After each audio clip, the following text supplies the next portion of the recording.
गुरु वंदना और गायत्री मंत्र से आज के स्वाध्याय की शुरुआत करते हैं। आंखें बंद करके प्रार्थना करेंगे।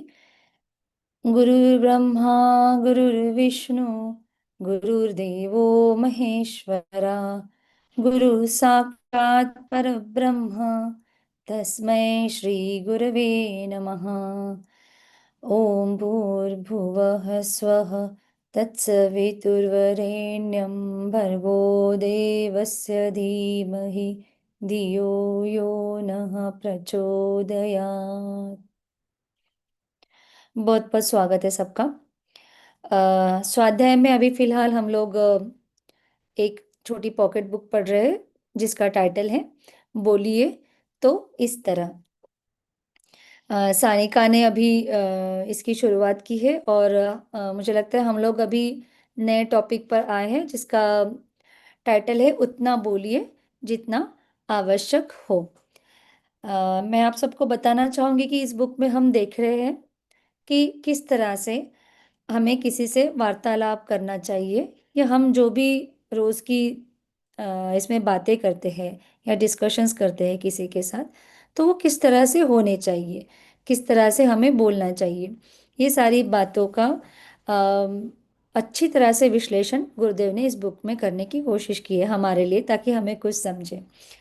देखिए, हम बोलना तो बहुत पहले से सीख जाते हैं बचपन से, लेकिन क्या बोलना है, कैसे बोलना है और कब बोलना है, ये बात हमको समझने में या किसी किसी को समझने में ये बात पूरी जिंदगी लग जाती है ना। और बहुत बार तो हमारी जो बोलना है वो किसी ना किसी इमोशन के साथ जुड़ा हुआ होता है। तो अगर इमोशन कंट्रोल में नहीं है तो हमारी वाणी पर का संयम भी टूटते जाता है। तो इसे हम किस तरह से संभाल सकते हैं, किस तरह से अपने इमोशंस को हम एक्सप्रेस कर सकते हैं, बता सकते हैं बोलते समय, वह हम अलग अलग पहलुओं से इस बुक में देखने की कोशिश करेंगे। तो चलिए आज देखते हैं कि उतना ही बोलिए जितना आवश्यक हो। तो हम पढ़ना शुरू करेंगे। वाणी के दुरुपयोग से हमारी शक्ति का एक बहुत बड़ा अंश नष्ट हो जाता है। इसलिए जिस इंद्रिय संयम के लिए ब्रह्मचर्य आदि विधान है, उसी तरह वाणी के संयम के लिए मौन की साधना बताई गई है। महात्मा गांधी ने कहा है मौन अ, महात्मा गांधी ने कहा है मौन सर्वोत्तम भाषण है। अगर बोलना ही हो तो कम से कम बोलो। एक शब्द से ही काम चल जाए तो दो ना बोलो। फ्रैंकलिन के शब्दों में चींटी से अच्छा कोई उपदेश नहीं देता और वह मौन रहती है। कार्लाइल ने कहा है मौन में शब्दों की अपेक्षा अधिक वाक्य शक्ति होती है। तो इसमें हम देखने वाले इस पैरा में देखने की कोशिश कर रहे हैं कि वाणी के दुरुपयोग से हमारी शक्ति हम क्षीण करते जाते हैं। मतलब जब भी हम किसी से कुछ अच्छा या बुरा कहते हैं तो ये सिर्फ शब्द नहीं होते हमारे, हम उसके साथ अपनी ताकत, हमारी शक्ति का कुछ अंश भी लगाते हैं। अगर ऐसा ना होता तो कुछ अच्छी बात कहने से लोगों को अच्छा ना लगता और कुछ बुरे या कटु शब्द कहने से उनको बुरा ना लगता, क्योंकि ये सिर्फ शब्द नहीं है। जैसे हम कहते हैं कि शब्द ब्रह्म होते हैं, तो इसके साथ बहुत तरह की एनर्जीज, हमारी शक्ति जुड़ी हुई होती है। तो अगर कुछ अच्छा कहते हैं तो हमें अच्छा लगता है और सामने वालों को भी अच्छा लगता है। और अगर हम हमारी शक्ति, जो वाक शक्ति है, अगर इसे हम किसी बुरे कार्य में, लोगों को नीचा दिखाने में अगर उपयोग करते हैं, तो वो हमारी खुद की शक्ति भी इसमें क्षीण होती जाती है। तो इससे अच्छा कहा गया है इस पैरा में कि इससे अच्छा है कि अगर हम कुछ अच्छा ना कह पाए कहीं पर, तो कोशिश करें कि मौन रहे। गांधी जी ने तो आपको पता होगा कि बहुत सारे मौन व्रत किए थे और मौन साधना भी की थी, जिससे उनको भी यह बेनिफिट हुआ। यह बहुत उनकी जो वाणी थी उसमें भी बहुत सारी पावर आ गई, जिस वजह से जब वो कोई बात कहते तो लोग फटाक से वो बात को क्या करते थे, मान लेते थे। और ये मौन ना कभी कभी बहुत अपनी मम्मियों के भी काम में आता है। मम्मी तो वैसे दिन भर डांटते रहती है, लेकिन जब ज़्यादा ही गुस्सा आ जाता है तो बिल्कुल शांत हो जाती है। और आप देखिए उस वक्त बच्चे बहुत जल्दी जल्दी काम करते, रादर देन जब हम उनको बोलते रहते कि ये काम करो। तो देखिए मतलब बोलने से भी ज़्यादा शक्ति मौन में हो गई। तो हमको भी ये बात समझ लेनी चाहिए कि हमको कब मौन रहना है और कब बात करनी है। तो गुरुदेव कहना चाहते हैं कि थोड़ी थोड़ी कोशिश हम भी करें कि जहाँ पर जरूरत हो वहाँ पर बोले और जहाँ पर ना हो वहाँ पर मौन रहे। आगे हम देखेंगे, हम जीवन में जितना अनर्थक प्रलाप करते हैं, निरर्थक शब्द बोलते हैं, यदि उतने समय में खूब काम कर लिया जाए तो उतने में एक नया हिमालय पहाड़ बन जाए। शब्दों की इस अथाह शक्ति को व्यर्थ ही नष्ट कर या हम दीन नहीं बन रहे हैं। यदि इन शब्दों का उपयोग हम किसी को सांत्वना देने में, भगवत भजन, प्रभु नाम स्मरण, संगीत, जप, कीर्तन आदि में करें तो हमारा और समाज का कितना भला हो। साथ हम वाचालता से उत्पन्न दोष, जिनसे लड़ाई झगड़े ईर्ष्या द्वेष आदि का उदय होता है, उनसे भी बच सकते हैं। गुरुदेव यहाँ पर बताते हैं कि शब्द जो है, बहुत से लोगों को आदत होती है कि निरर्थक ही बोले जाते हैं। किसी बात को जितना एक्सप्लेन करना चाहिए या जितना हमको बताना चाहिए, सामने वाले को जितनी जानकारी देनी चाहिए, उससे कई ज़्यादा देते रहते हैं। आपने भी देखा होगा, दो तीन महिलाएं या पुरुष भी कभी कभी बातें करना शुरू करते हैं तो 10 मिनट 15 मिनट होते होते कभी कभी खड़े खड़े ही आधा घंटा और से लेकर 1 घंटे तक बातें करते रहते हैं। तो आप अगर देखेंगे तो उसमें से ना आधे से ज्यादा बातें तो निरर्थक होती है। तो गुरुदेव कहते हैं इतना निरर्थक अपना समय व्यतीत करने से अच्छा है कि वही समय अपने किसी अच्छे कार्य में लगा दिया जाए। तो अगर वही समय आप निरर्थक बातें करने से अच्छा किसी कार्य में लगाओगे तो आपके कोई काम जल्दी जल्दी निपट जाएंगे। ऐसे ही अगर सब्जी लेने दो औरतें गई और बातें करने बैठ गई तो घर जाने में देरी हो जाती है और घर जाकर फिर फटाफट काम करने लगती है। तो ऐसा समय हम लोगों ने एक्स्ट्रा समय हम लोगों ने निरर्थक बातों में नहीं डालना चाहिए। अ, हो सकता है तो वही समय हमको कुछ अच्छे कामों में लगा देना चाहिए। ये गुरुदेव हमको बताने की कोशिश करते हैं। जैसे अच्छी बातें मतलब हम स्मरण भी, नाम स्मरण कर सकते हैं, भगवान के भजन संगीत गा सकते हैं, जप या कीर्तन में भी लगा सकते हैं। निरर्थक बोलने से तो ये तो चीज़ें तो कई गुना बहुत अच्छी होती है। और कभी कभी क्या होता है, वाचालता जो जिसके बारे में गुरुदेव हमें बताना चाहते हैं, वाचालता मतलब बस बातें करते रहना, करते जाना करते जाना। तो इसमें से कभी कभी क्या होता है, जो मनुष्य है सतत बोलते रहता है, बोलते ही जाता है। कभी कभी क्या होता है, उन लोगों की एक आदत भी बन जाती है, किसी बात को इतना आगे खींचते जाते हैं और खुद को सही समझाने की कोशिश में कभी कभी वो झगड़े लड़ाई इन तक भी के भी आ जाते हैं। तो मतलब वाचालता से उत्पन्न जो द्वेष है, जो दोष है, ये भी उन लोगों में आ सकते हैं। तो हमें निरर्थक बोलने से बचना चाहिए। वाचालता व्यर्थ प्रलाप, चाहे वह किसी प्रेरणा से क्यों न हो, हानिकारक है। इस संबंध में एक्रेन रिवले ने लिखा है, अंडे देने के बाद मुर्गी यह मूर्खता करती है कि वह चहचहाने लगती है। उसकी चहचहाट सुनकर डोम कौवा आ जाता है। वह उसके अंडे भी छीन लेता है तथा उन वस्तुओं को भी खा जाता है जो उसने अपने संतान के लिए रखी थी। कहावत है, इसी तरह वाचाल व्यक्ति को भला नहीं कहा जा सकता। तो गुरुदेव एक एग्जाम्पल देना चाहते हैं कि वाचालता मतलब व्यर्थ बातें किस तरह से मनुष्य को खुद को ही दुख में डाल सकती है। जैसे एक एग्जाम्पल दिया है यहाँ पर कि मुर्गी जो है वो अंडे देने के बाद खुद ही पैक पैक पैक पैक करते हुए शायद भाग जाती होगी या वहां पर ही करते रहती होगी। तो उसकी इस निरर्थक जो चिल्लाना है, उससे क्या होता है कि जो डोम कौवा मतलब एक कौवा का प्रकार होता है जो छोटे छोटे मतलब पक्षियों के अंडे खा जाता है। तो वो अब वहां आ जाता है और अंडे खाकर चला जाता है।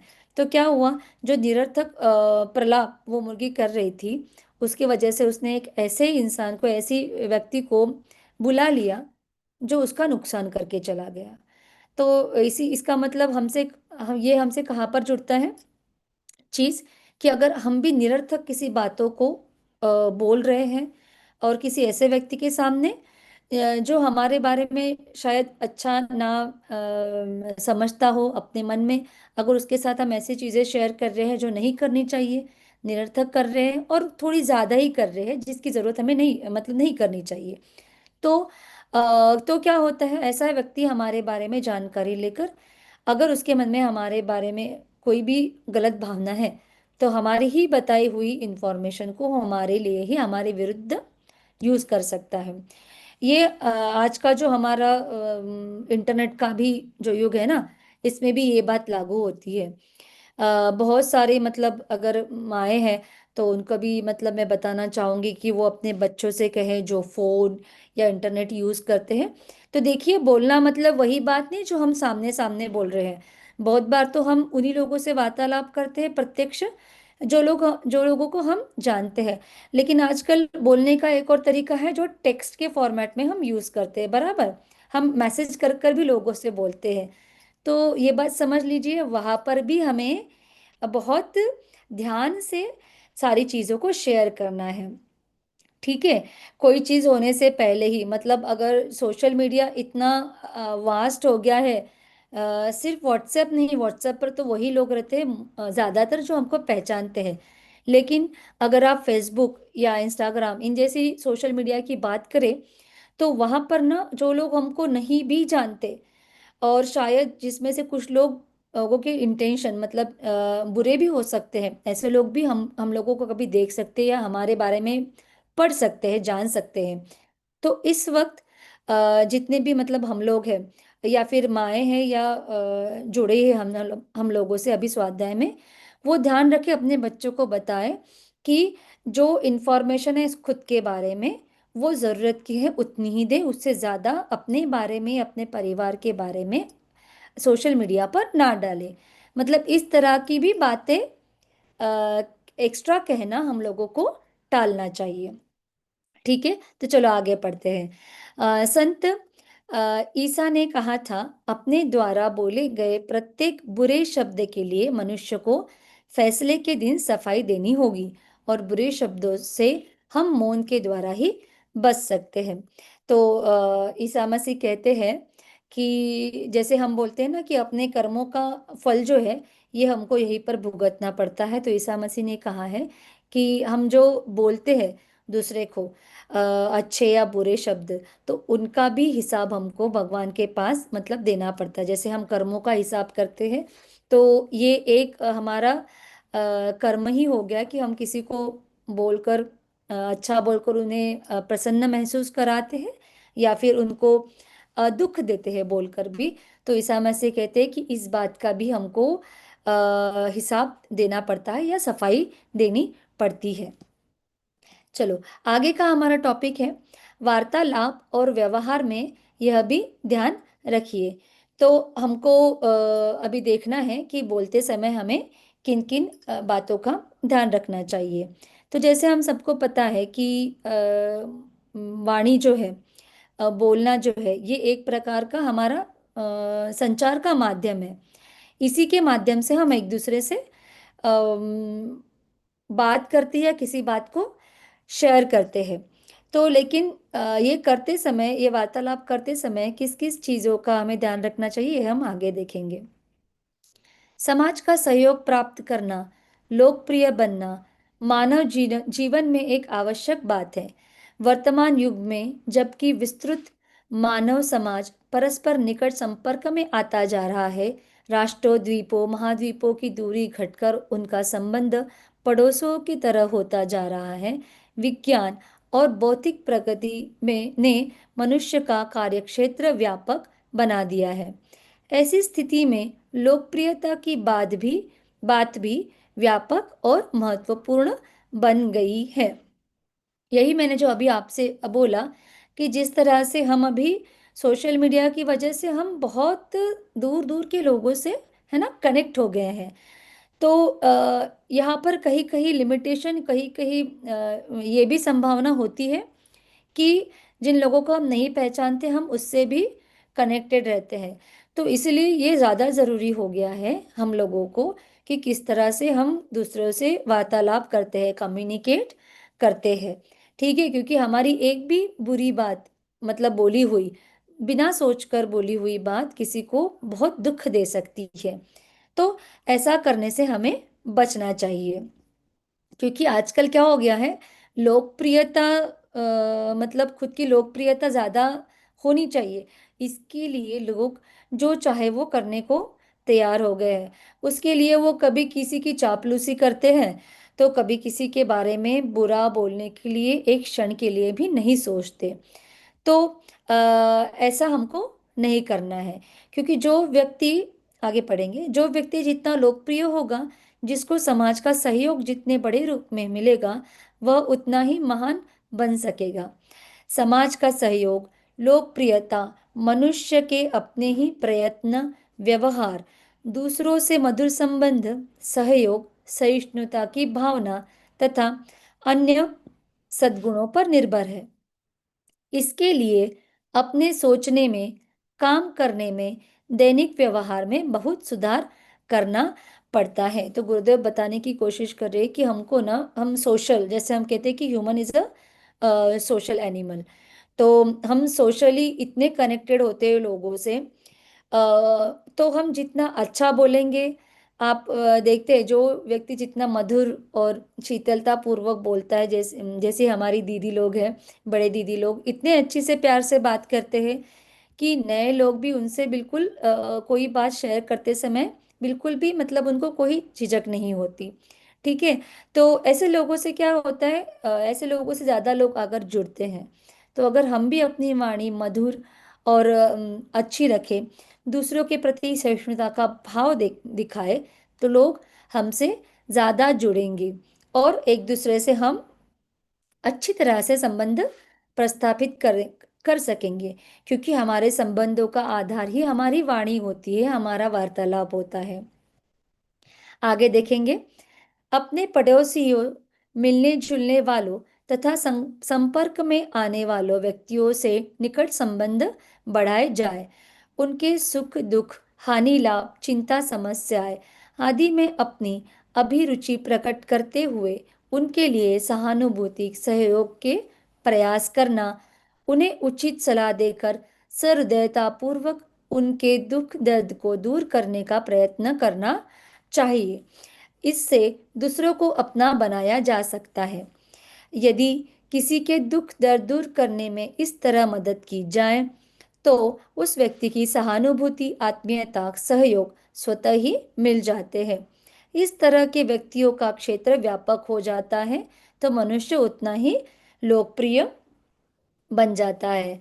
तो गुरुदेव बताने की कोशिश कर रहे कि जिस तरह से लोगों को अगर अपनी लोकप्रियता बढ़ानी है, या फिर जो लोग अच्छी तरह से दूसरों से बात करते हैं उनकी लोकप्रियता बढ़ती है, और जिन लोगों को बढ़ानी है उसके बारे में, मतलब गुरुदेव बोलने की कोशिश कर रहे हैं कि उन लोगों ने किस तरह से बोलना चाहिए कि हमको सहृदय होकर बोलना चाहिए, सहानुभूति के साथ बोलना चाहिए।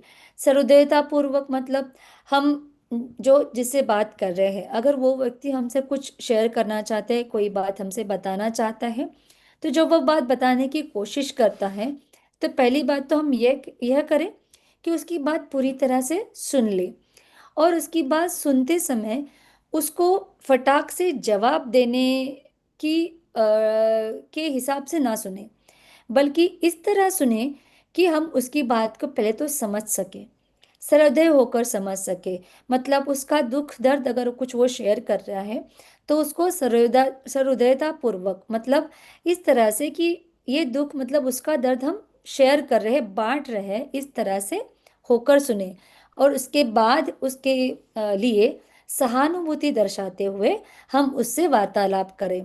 तो हो सकता है कभी हमें उसको कोई एडवाइस देनी हो, और या कोई अपना अनुभव बताकर उसको ये बताना हो कि देखो, इस समस्या से बहुत अच्छी तरह से निपटा जा सकता है। तो गुरुदेव कहते हैं कि वार्तालाप करते समय अगर आप किसी के प्रति सहानुभूति, आत्मीयता और स्वयं सहयोग दिखाएंगे, तो स्वतः ही आपकी जो लोकप्रियता है वो बढ़ती जाएगी। तो मतलब आप अच्छी तरह से अगर किसी किसी से बात करते हो तो आप भी लोगों के प्रिय धीरे धीरे होते चले जाएंगे। देखा जाता है कि दफ्तरों, कारखानों में काम करने वाले व्यक्तियों का व्यावहारिक संबंध केवल दफ्तर तक ही होता है। एक अध्यापक स्कूल की सीमा तक ही बच्चों को से संबंध में रहता है, बात बाद में नहीं। ऐसी हालत में दूसरों से भी किसी तरह के सहयोग की आशा नहीं की जा सकती। एक दूसरे के प्रति हमदर्दी, दिलचस्पी, हार्दिक संबंध रखने पर ही आत्मीयता की नींव लगती है। तो गुरुदेव बताना चाह रहे हैं कि जैसे ऑफिस या फिर स्कूल में स्कूल के जो संबंध होते हैं या ऑफिस के जो संबंध होते हैं, उसकी एक सीमा होती है। जैसे स्कूल टीचर और स्टूडेंट का जो संबंध है वो स्कूल तक होता है, और ऑफिस में जो काम करने वाले लोग और उनके जो सर या बॉस रहते हैं उनका संबंध ऑफिस तक के। तो इसमें क्या होता है कि हम सारी ही चीजें अपनी उनसे शेयर नहीं कर पाते, जो चीजें हमारे लिए भावनात्मक तरीके से ज्यादा महत्वपूर्ण रखती हो। तो ऐसे चीजों के लिए हमको कौन लगता है? कोई ऐसा व्यक्ति लगता है जो हमारे साथ ज्यादा वक्त बिताता हो, हमारे प्रति हमदर्दी, दिलचस्पी रखता हो। ऐसे ही लोगों से हम लोग कोई निजी बातें जो है ना वो शेयर कर सकते हैं। तो गुरुदेव बताना चाहते हैं, आगे आगे पढ़ते हैं। महापुरुषों की जीवनियों से मालूम होता है कि वे पर दुख कातर हो दूसरों के दुख द्वंद्वों में सहायता करते थे। गिरे हुए को उठाने, भूले भटकों को मार्गदर्शन देने, उलझनों में दूसरों का साथ देने वाले ही लोकप्रिय बनते हैं। दूसरों को अपना बनाने वाले महापुरुषों की यह विशेषता रही है कि वे एक बार भी जिससे मिले वह उन्हें कभी नहीं भूले हैं। इसका कारण है उनका दूसरों के प्रति सहज प्रेम, गहरी सहानुभूति, निश्चल आत्मीयता। जिनके हृदय में अपने पराये का कोई भेदभाव नहीं, वे ही लोकप्रियता प्राप्त करते हैं।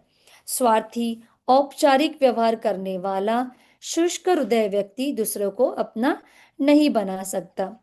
गुरुदेव इस पैरा में हमसे एक छोटी सी लेकिन बहुत महत्वपूर्ण बात बता रहे हैं कि किस तरह से सिर्फ वाणी की सहायता से हम लोगों को अपना बना सकते हैं, है ना। हमारा हम जिस तरह से जैसे सानिका ने जो कल एक्सप्लेन किया था इसी पुस्तक का भाग, उसमें हमने ये भी देखा था कि किस तरह से शब्द अमृत और विष दोनों तरह का, दोनों चीजों का काम करते हैं। तो गुरुदेव यहाँ पर हमें बताना चाहते हैं कि अगर हम किसी से हमदर्दी, दिलचस्पी अगर दिखाकर बात करते हैं तो वो व्यक्ति हमारे ज्यादा मन से ज्यादा पास आने का मतलब कोशिश करता है। तो इस वक्त क्या होता है कि वह कोई दुख है, कोई पीड़ा है, तो वो हमसे शेयर करके, हमसे अपना अनुभव मांग कर हमारी सहायता लेने की कोशिश भी कर सकता है। तो इससे क्या होता है, जब हम किसी से सहृदय सहायता करने की कोशिश करते हैं तो हम किसी गिरे हुए को उठाने में भी सक्षम रहते हैं। हम भूले भटकों को मार्गदर्शन भी दे सकते हैं, और दूसरों को हम धीरे धीरे अपना बनाते चलते हैं। ये जो बात है जो हम अभी सीखने की कोशिश कर रहे हैं इस पुस्तक के थ्रू, ये बात ना महापुरुषों की हमेशा विशेषता रही हुई है कि वह जब भी किसी व्यक्ति से मिलते थे, और आपने देखा होगा कि महापुरुषों से या फिर कुछ लोग हमारे आजू बाजू जैसे होते हैं जो जिससे लोग ना एडवाइस मतलब लेने के लिए बहुत जल्दी चले जाते हैं, कि कोई भी मार्गदर्शन अगर किसी को चाहिए तो बहुत जल्दी चले जाते हैं। क्यों चले जाते हैं? क्योंकि ऐसे लोग सो मोस्टली जो हमारे जो बड़े लोग होते हैं ना, वो हमें मार्गदर्शक के रूप में हम उनको हमेशा देखते हैं। तो ऐसे लोग मार्गदर्शक क्यों अच्छे बन पाते हैं?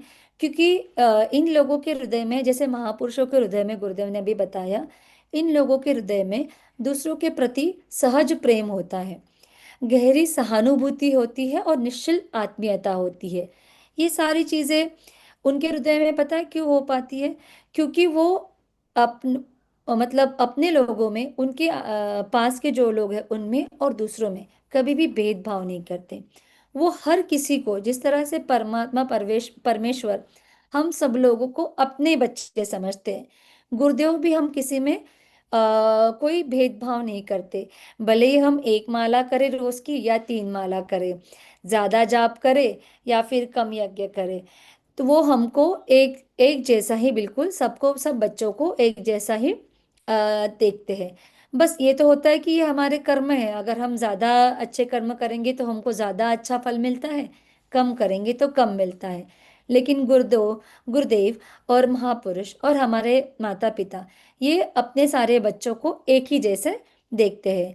तो इसी तरह जैसे हमारे मार्गदर्शक होते हैं, हमारे भी गायत्री परिवार में हमारे जो हमसे जो बड़े लोग हैं, तो वो हम सब लोगों को जब उनके पास कोई किसी बात की चिंता लेकर जाता है तो बड़ी आत्मीयता से मार्गदर्शन करते हैं। और हमको, जब उनसे हम बात करते हैं तो हमको एकदम सहज प्रेम की अनुभूति होती है। तो ऐसी अनुभूति हम भी हमारी तरफ से दूसरे लोगों को तभी दे पाएंगे जब हम उनके लिए अपने मन में आत्मीयता का भाव रखेंगे और अपने पराये में कोई भेदभाव ना करेंगे।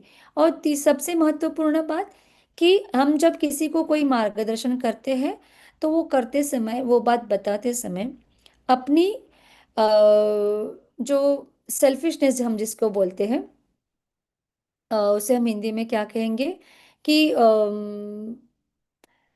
खुद के बारे में ना सोचते हुए जब भी किसी को मार्गदर्शन करे, तो उसके बारे में हम हमें ज्यादा सोचना चाहिए, उसको किस तरह का मार्गदर्शन चाहिए, इसके बारे में अगर हम सोचकर मार्गदर्शन करेंगे तो लोग हमारे पास अगली बार भी उनकी समस्या लेकर आ सकते हैं।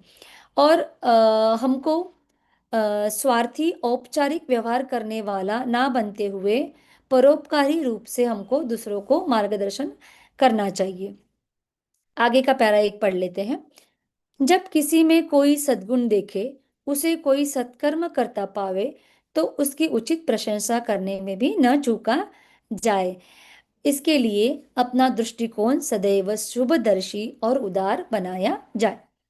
यही यदि इस तरह का दृष्टिकोण बनाया जाए तो किसी भी व्यक्ति में कुछ ना कुछ बातें ऐसी अवश्य मिल जाएगी जिसके कारण उसकी प्रशंसा की जा सके। सर्वथा बुरे व्यक्ति में भी कुछ ना कुछ अच्छाइयाँ भी होती है। यदि मनुष्य की अच्छाइयों को महत्व देकर उन्हें प्रोत्साहन दिया जाए, प्रशंसा की जाए, तो दूसरों के दृष्टिकोण को भी सरस और उदार बनाया जा सकता है। तो गुरुदेव हमको अच्छा बोलने के लिए बहुत सारे एंगल हमको बता रहे हैं कि किस तरह से हम अच्छी अच्छी बातें लोगों से कर सकते हैं, अच्छी तरह से कर सकते हैं। तो इस पैरा में हमको गुरुदेव बता रहे हैं कि हम हमेशा कोशिश करें कि जिस व्यक्ति से हम बात कर रहे हैं, अगर उसे कोई मार्गदर्शन करना है या किसी बात पर डिस्कशन करना है, तो हम कोशिश करें कि उस व्यक्ति के अंदर का सद्गुण हम देखें। देखो, दुनिया में हर कोई तो परफेक्ट है नहीं, हम सब मनुष्य है, तो कुछ ना कुछ गलती तो हम भी करते रहते हैं। तो अगर हम सामने वाले की गलती देखकर ही उससे बात करने की कोशिश करेंगे, तो हमेशा हम यह चाहेंगे कि जो भी बात हम करें या जो भी डिबेट हम शुरू करें, उस डिबेट को हमेशा हम जीते।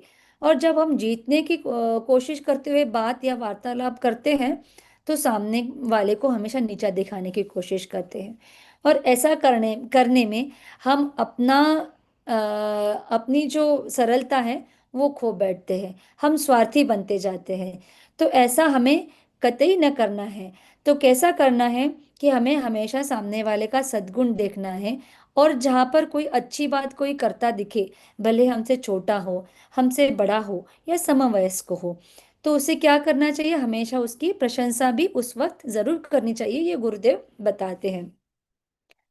अपना दृष्टिकोण हमेशा हमको कैसे रखना चाहिए, गुरुदेव बताते हैं, हमेशा शुभदर्शी, मतलब कुछ अच्छा देखने वाला दृष्टिकोण हमेशा हमारा होना चाहिए। यदि मनुष्य की अच्छाइयों को महत्व देकर उन्हें प्रोत्साहन दिया जाए, प्रशंसा की जाए, तो दूसरों के दृष्टिकोण को भी सरस और उदार बनाया जा सकता है। इसमें सुधार की संभावनाएं निहित है। साथ ही बुरा व्यक्ति अपनी प्रशंसा सुनकर अनन्य मित्र, सहयोगी और साथी बन सकता है। दोष दर्शन, छिद्रान्वेषण का दृष्टिकोण हेय है। इससे परस्पर और उत्तेजना मिलती है। वस्तुतः विवेकता विवेकपूर्वक देखा जाए तो कुछ ना कुछ कमी, बुराई हर जगह होती है। आवश्यकता इस बात की है कि अपना दृष्टिकोण अच्छाइयों को देखने का हो और उसके लिए उचित प्रशंसा करने की उदारता हो। इसके लिए तनिक भी कंजूसी ना रखी जाए। आज के लिए हम इतना पढ़ते हैं। इस पैरा में हमने देखा कि जैसे मैंने कहा और आप लोगों को पता भी है कि हर कोई में कुछ ना कुछ अच्छी चीज और एक आध बुरी चीज तो होती ही है। तो गुरुदेव ये कह रहे हैं कि जब हम बात करते हैं तो कोशिश करें कि अच्छी बातों को ध्यान में रखकर ही किसी से वार्तालाप किया जाए। और अगर कोई बुरा व्यक्ति भी है और उसने कभी अगर थोड़ी सी भी अच्छी बात कर दी है तो हमें उसकी प्रशंसा करनी चाहिए। पता है, अगर कोई बुरा होता है तो वो हर किसी से अगर बुरा व्यवहार कर रहा है तो ऐसे लोगों के ना प्रशंसक भी बहुत कम होते हैं। तो क्यों ना वो व्यक्ति बने जो उस बुरे व्यक्ति की एक छोटी सी अच्छी बात की प्रशंसा कर दे। तो उससे क्या होगा, उस व्यक्ति को कहीं ना कहीं एक छोटा सा आत्मविश्वास आ जाएगा कि चलो मैं भी अच्छा काम कर सकता हूँ। और उससे क्या होगा कि वो भी कोशिश करेगा कि प्रशंसा पाने के लिए ही क्यों ना हो, लेकिन अच्छा कार्य किया जाए। और एक बात भी है कि हमारी जो मतलब वाणी है, उससे अच्छी और बुरी बातें ये हमारे संस्कारों से भी आती है। तो अगर कुछ बुरे संस्कार भी है तो कोशिश करें कि हमारे संस्कारों को सुधार कर हम अच्छी वाणी बोलकर और लोगों को आत्मीयता पूर्वक बात कर कर उनसे वार्तालाप करते रहे। तो आज का हमारा स्वाध्याय यही समाप्त होता है। मुझे लगता है 2 ही मिनट बचे हैं, है ना? तो हम शांति पाठ पहले कर लेते हैं और उसके बाद अगर कुछ रहता है तो हम डिस्कस करेंगे। ठीक है?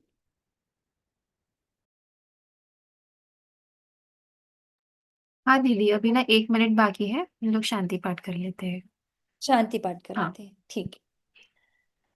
ॐ द्यौ शान्ति अन्तरिक्षं शान्तिः पृथिवी शान्तिरापः शान्तिरोषधयः शान्तिः वनस्पतयः शान्तिर्विश्वे देवाः शान्ति ब्रह्म शान्तिः सर्वं शान्तिः शान्तिरेव शान्ति सामा शान्तिरेधि। ॐ शान्तिः शान्तिः शान्तिः सर्वारिष्टसुशान्तिर्भवतु।